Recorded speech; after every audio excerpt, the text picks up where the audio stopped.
Welcome back guys to the Cumbrian homestead. Today I'm down on the micro orchard and I've got this Tayberry that I want to plant. It was given to me by a neighbour actually a couple of years ago. I did mean to get it in last year but failed, so that's today's, or one of today's jobs, is to get this planted. So let's get on with it.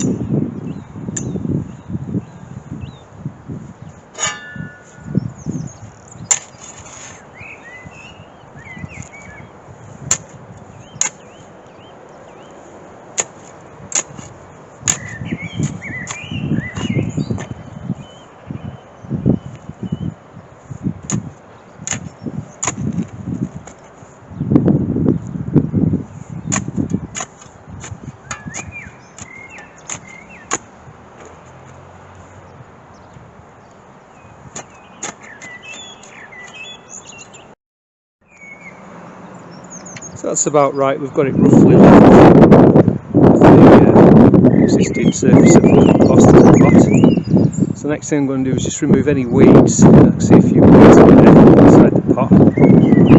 Those out, then put some grow more in the bottom of the planting hole with a little bit of potash, and then we'll see how it comes out the pot and get it planted.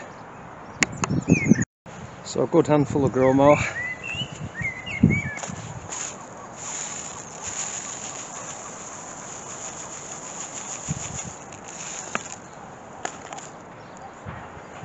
And some potash, a little bit in the backfill. I'll just mix that in.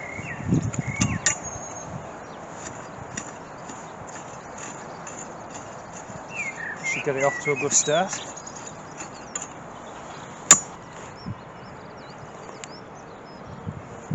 There we go, it's coming.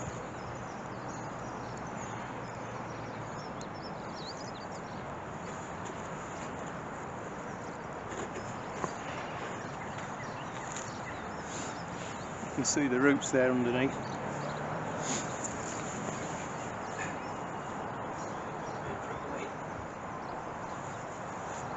Like that. And then these branches can be trained sort of that way when I get the post and rail structure in.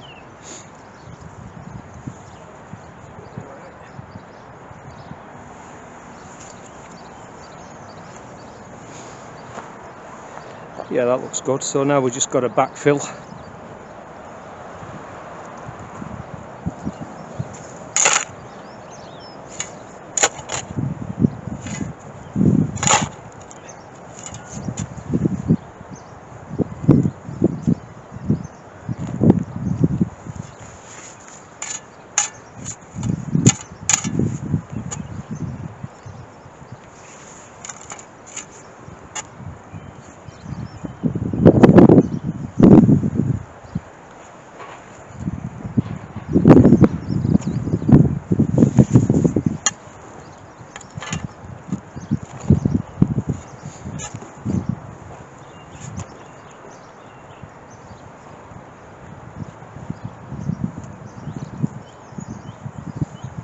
That doesn't look too bad.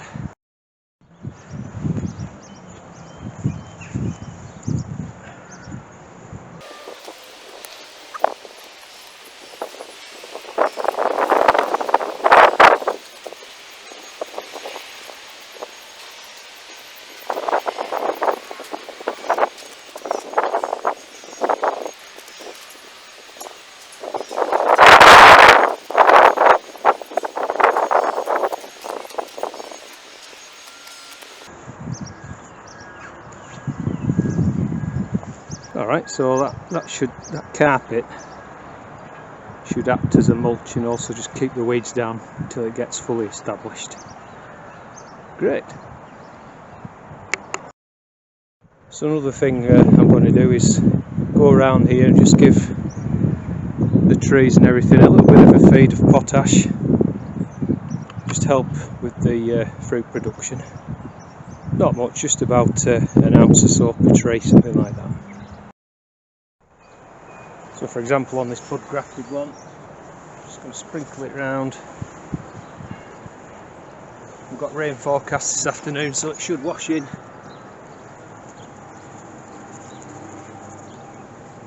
That'll just help it along. So I'll just go and repeat the process with the other trees. I forgot to mention I'll do the same with the gooseberry bushes as well.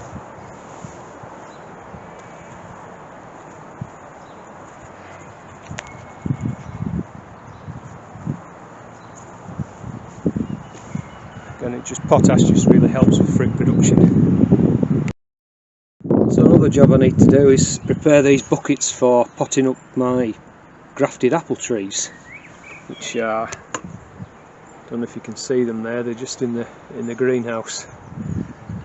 So these are just the sort of flower buckets you get from the supermarket, about 30 centimetres high by about 25 wide diameter.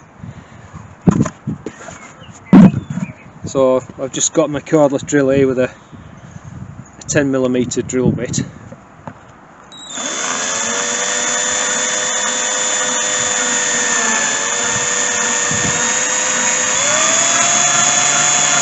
Nice and easy.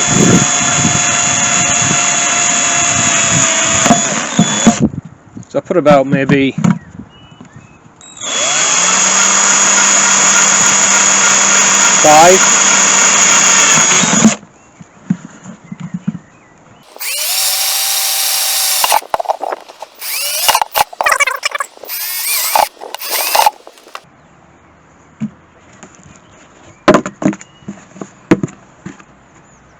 That should be enough.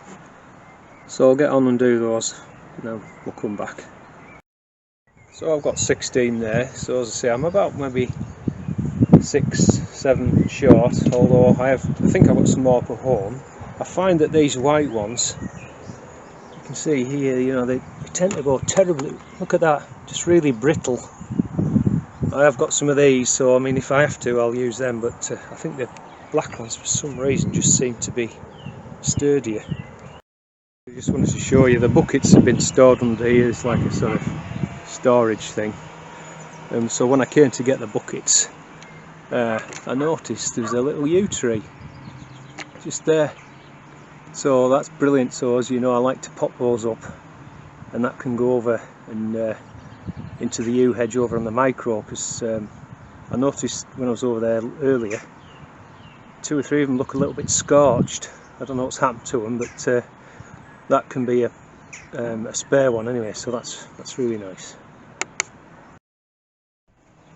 So another little job I need to do, we're inside the 8x10 greenhouse, is this last piece here. Now you can see I've removed the last of the overwintering lettuces, so I just need to get the hose pipe and get this saturated, and then we can top up with the municipal compost.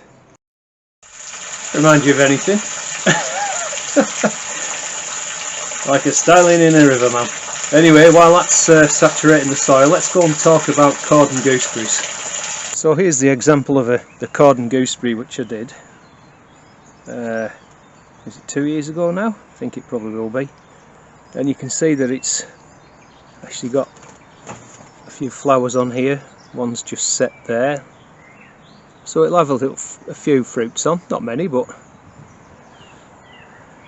So now it's around about, I would say about 2 feet in length. So if you notice this side shoot here, and there's one there, and probably another one, get it in the frame just there. So it's sending out side shoots, which at this moment just now, that's okay. We've no need to be overly concerned about that.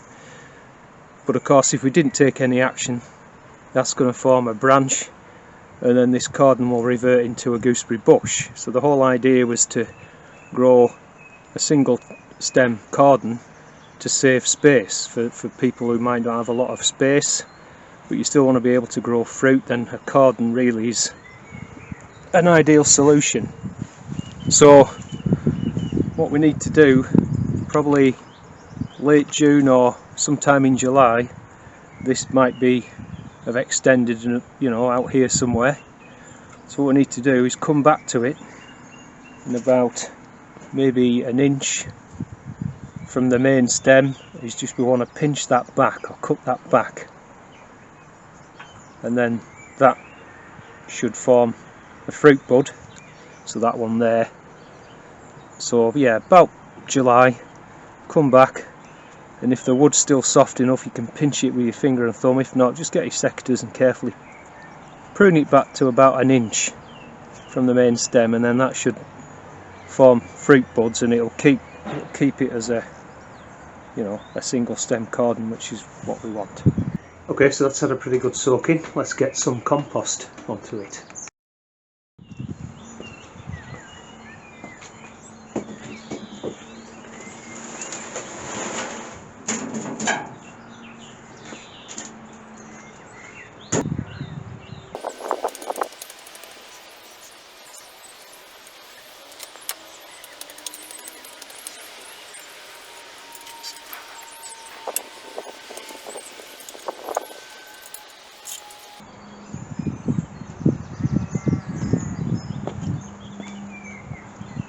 About another half a barrel load should do it. Okay, that's ready for planting. But I think what I'm going to do, because the other cherries that are going to go in here are not ready yet, so I'm going to cover that with some cardboard just to try and lock in the moisture, because that compost is actually quite nice and moist. There we go. So that should just, as I say, lock in the moisture until we're ready to plant, which I'm hoping will be by the end of the month. Well, that's been a satisfying morning. So we've been over on the micro orchard, we've got the Tayberry planted out, so we just need to make a post and rail structure for that. There's no big sweat. And then we've come over to the plot here.